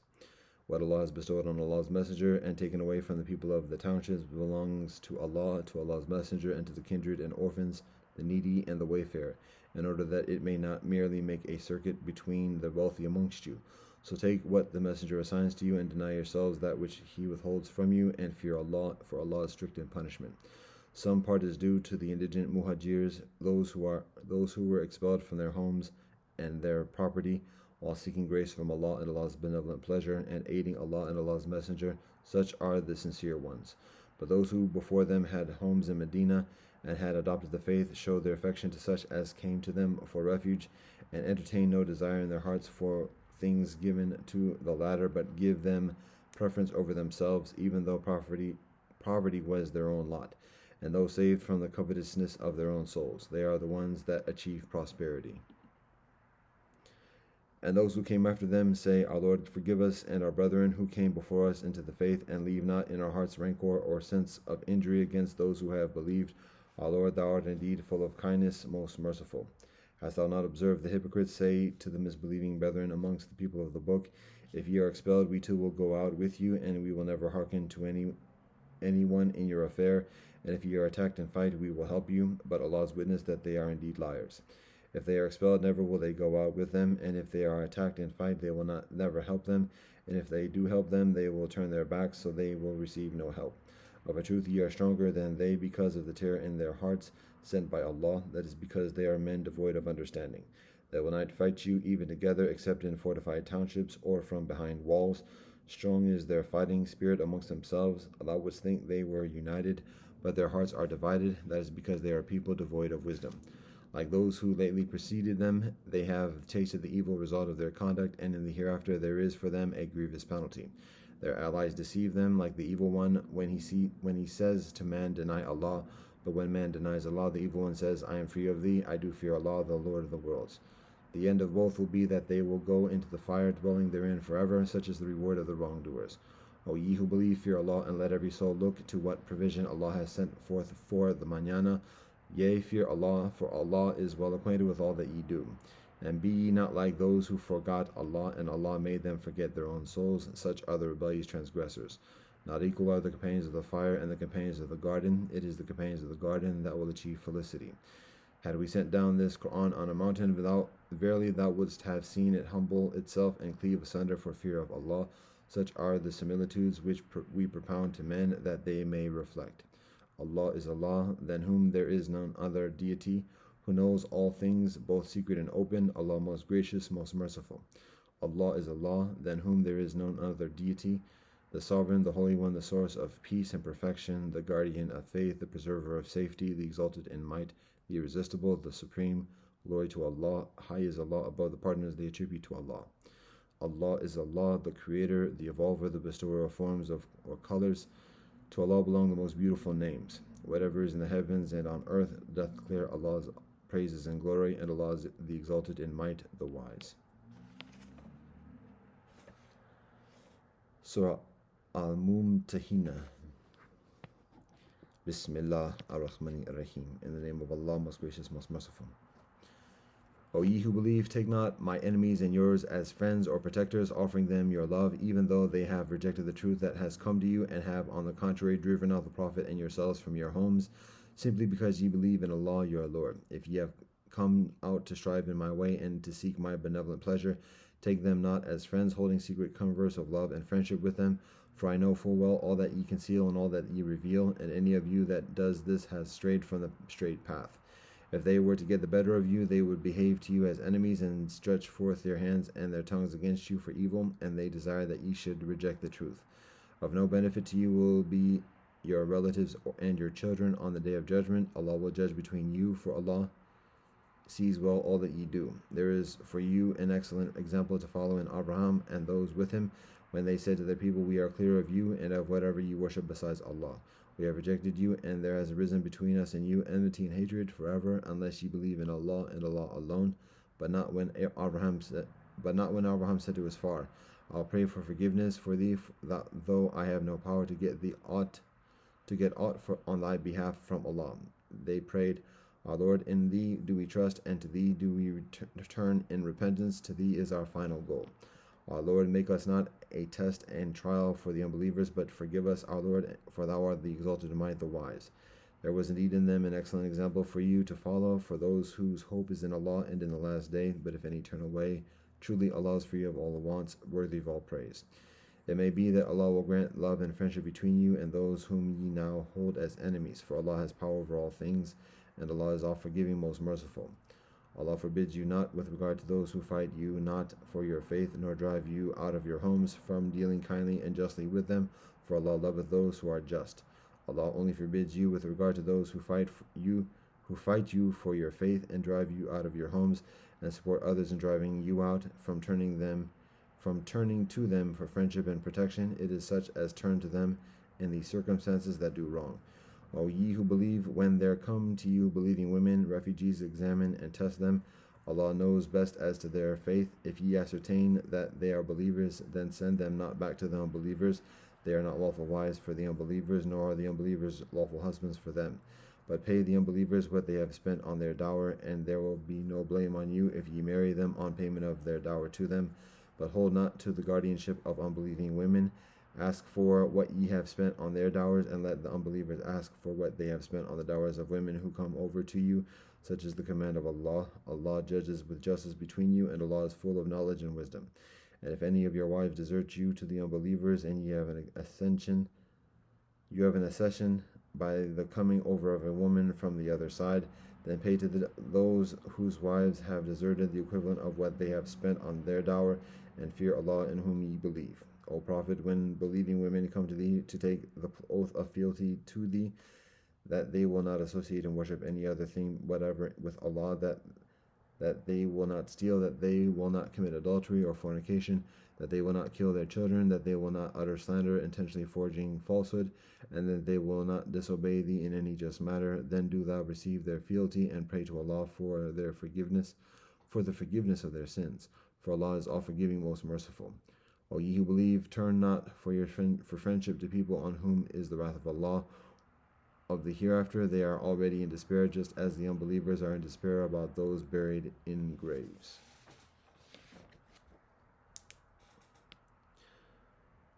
Surah As-Saf. Bismillah ar-Rahmani ar-Rahim. In the name of Allah, most gracious, most merciful. Whatever is in the heavens and on earth, let it declare the praises and glory of Allah, for Allah is the exalted in might, the wise. O ye who believe, why say ye that which ye do not? Grievously odious is it in the sight of Allah that ye say that which ye do not. Truly Allah loves those who fight in Allah's cause in battle array, as if they were a solid cemented structure. And remember, Moshe said to his people, O my people, why do ye vex and insult me, though ye know that I am the apostle of Allah sent to you? Then when they went wrong, Allah let their hearts go wrong, for Allah guides not those who are rebellious transgressors. And remember, Jesus, the son of Mary, said, O children of Israel, I am the apostle of Allah, sent to you, confirming the law which came before me, and giving glad tidings of a messenger to come after me, whose name shall be Ahmad. But when he came to them with clear signs, they said, This is evident sorcery. Who doth greater wrong than one who invents falsehood against Allah, even as he is being invited to Islam? And Allah guides not those who do wrong. Their intention is to extinguish Allah's light by blowing with their mouths, but Allah will complete the revelation of Allah's light, even though the unbelievers may detest it. It is Allah who has sent Allah's messenger with guidance and the religion of truth, that he may proclaim it over all religion, even though the hedonists may detest it. O ye who believe, shall I lead you to a bargain that will save you from a grievous penalty? That ye believe in Allah and Allah's messenger, and that ye strive your utmost in the cause of Allah with your property and your persons. That will be best for you if you but knew. Allah will forgive you your sins and admit you to gardens beneath which rivers flow, and to beautiful mansions and gardens of eternity. That is indeed the supreme achievement. And another favor will Allah bestow, which ye do love, help from Allah and a speedy victory. So give the glad tidings to the believers. O ye who believe, be ye helpers of Allah, as said Jesus, the son of Mary, to the disciples, who will be my helpers to the work of Allah. Said the disciples, we are Allah's helpers. Then a portion of the children of Israel believed and a portion disbelieved, but we gave power to those who believed against their enemies, and they became the ones that prevailed. Surah Al-Jumu'ah. Bismillah ar-Rahmani ar-Rahim. In the name of Allah, most gracious, most merciful. Whatever is in the heavens and on earth doth declare the praises and glory of Allah, the Sovereign, the Holy One, the Exalted in might, the Wise. It is Allah who has sent amongst the unlettered an apostle from amongst themselves to rehearse to them Allah's signs, to sanctify them and to instruct them in scripture and wisdom, although they had been before in manifest error, as well as to confer all these benefits upon others of them who have not already joined them, and Allah is exalted in might, wise. Such is the bounty of Allah, which Allah bestows on whom Allah will, and Allah is the Lord of the highest bounty. The similitude of those who were charged with the obligations of the Mosaic law, but who subsequently failed in those obligations, is that of a donkey which carries huge tomes, but understands them not. Evil is the similitude of people who falsify the signs of Allah, and Allah guides not people who do wrong. Say, O ye that stand on the tradition of Israel, if ye think that ye are friends to Allah to the exclusion of other men, then express your desire for death if ye are truthful. But never will they express their desire for death because of the deeds their hands have sent on before them, and Allah knows well those that do wrong. Say, the death from which ye flee will truly overtake you, then will ye be sent back to the knower of things secret and open, and Allah will tell you the truth of the things that ye did. O ye who believe, when the call is proclaimed to prayer on Friday, the day of assembly, hasten earnestly to the remembrance of Allah and leave off business and traffic. That is best for you if ye but knew.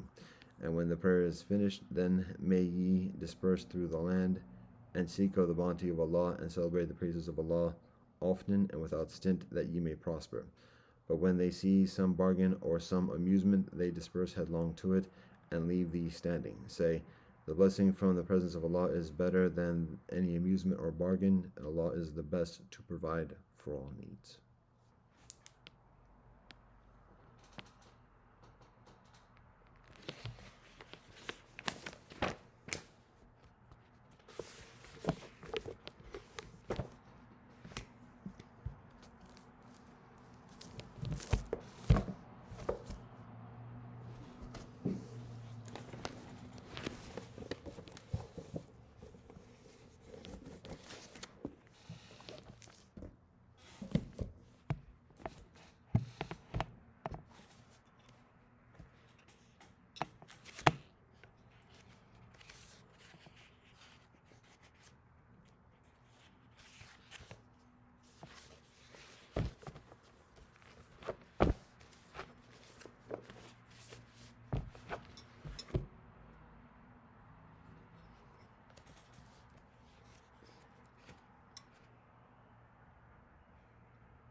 Universal Declaration of Human Rights.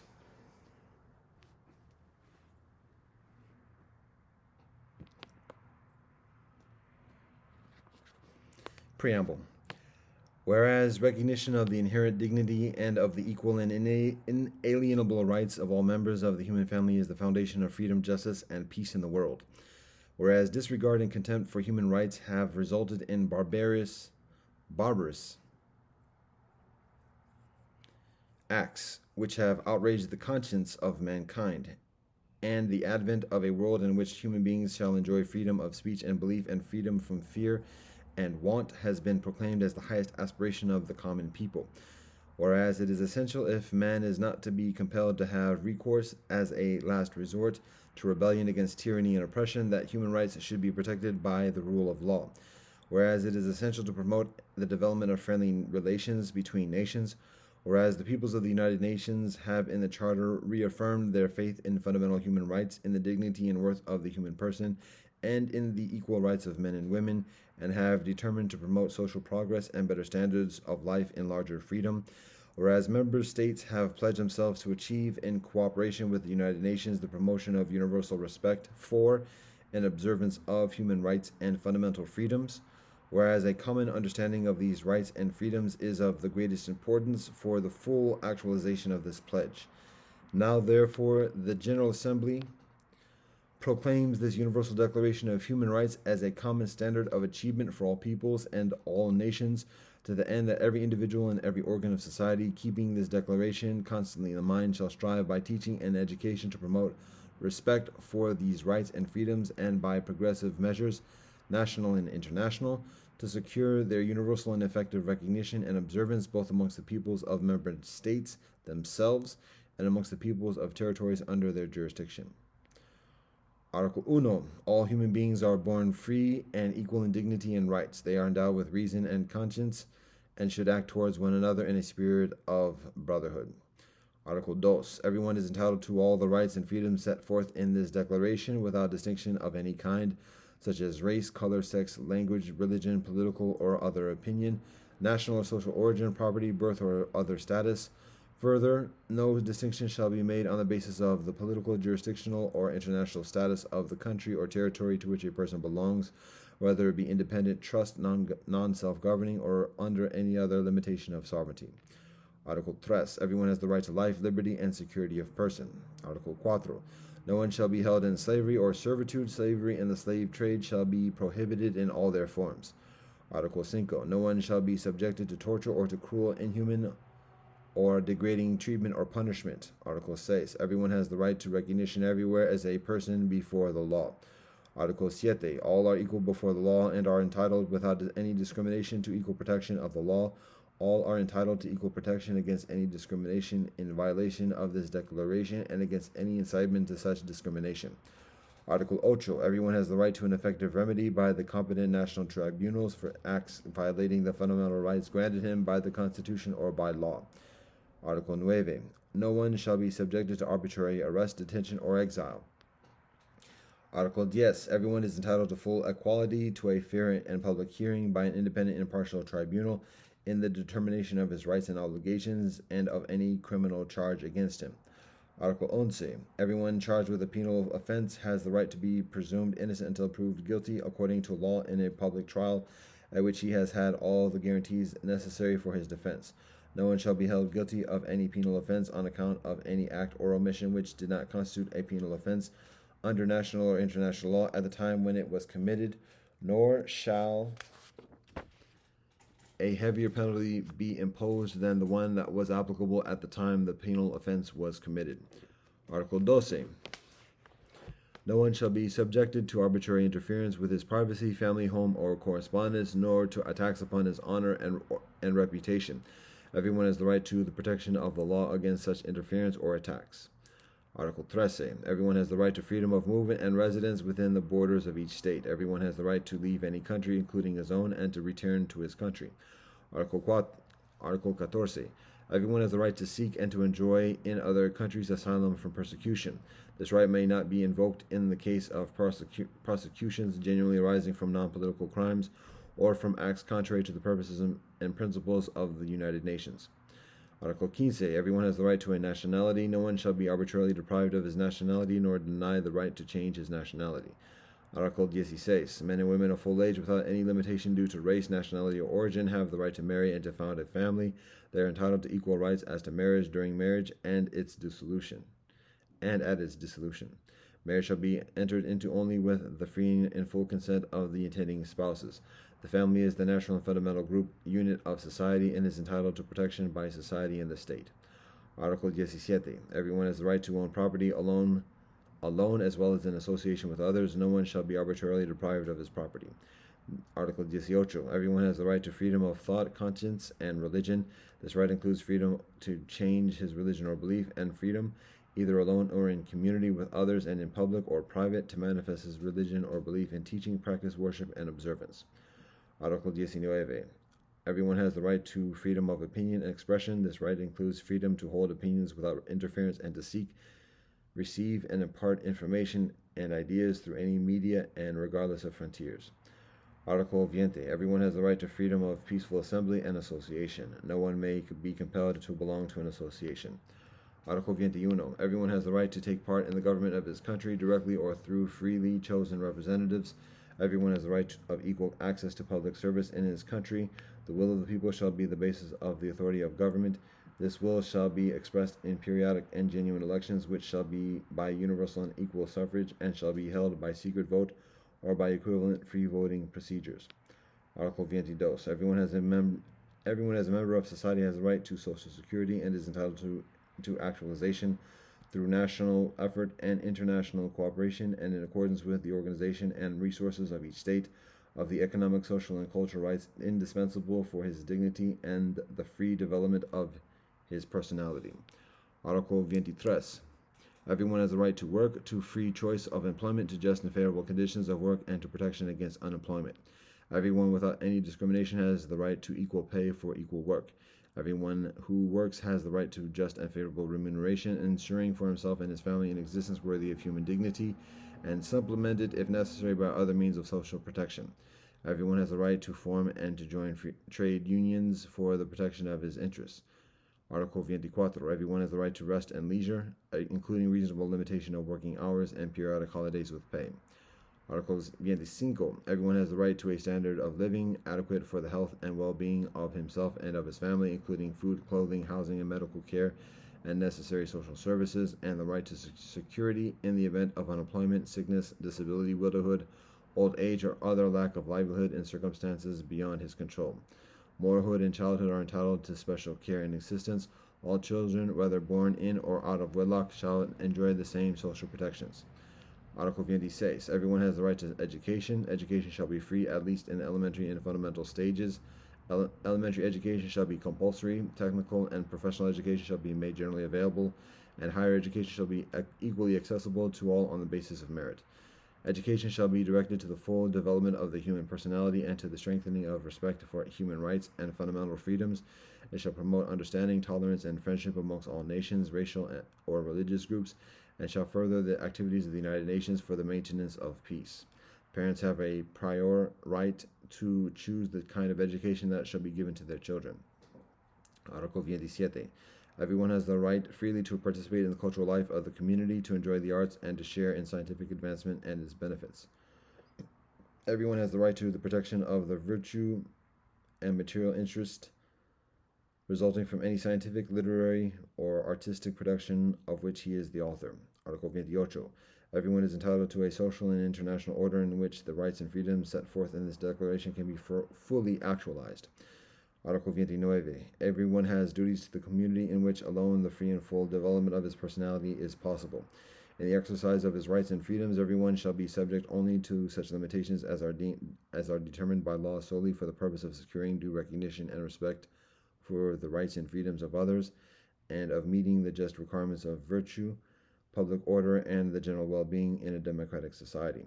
These rights and freedoms may in no case be exercised contrary to the purpose and principles of the United Nations. Article 30. Nothing in this declaration may be interpreted as implying for any state, group, or person any right to engage in an activity or to perform any act aimed at the destruction of any of the rights and freedoms set forth herein.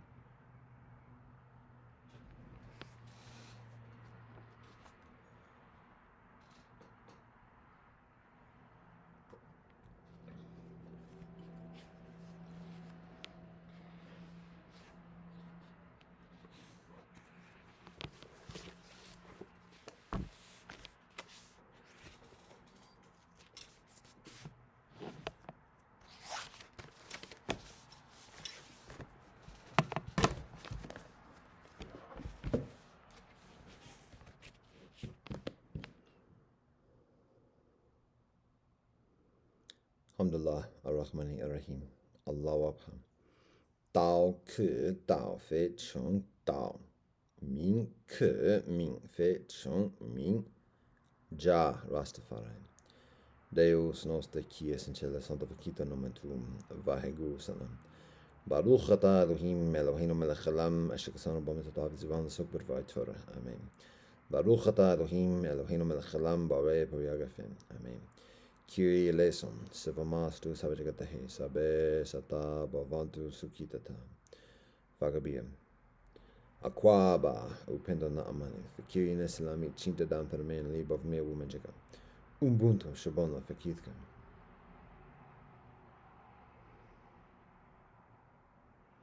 Session, Kamosanina, Domo Arigato, Pilama Yellow Boka Toka Doka Shingun, Gomanigan. God, we thank you for all that you bless us. Ata Jamia Yata Afanami. Mado, Aho, Om Shanti Shanti Shanti. Amen. Respect and honor to His Majesty Haile Selassie I. Respect and honor to Her Majesty Wazaraman. All thanks and praise to the Most High Elohim Jah. Blessed love and peace in Rastafari.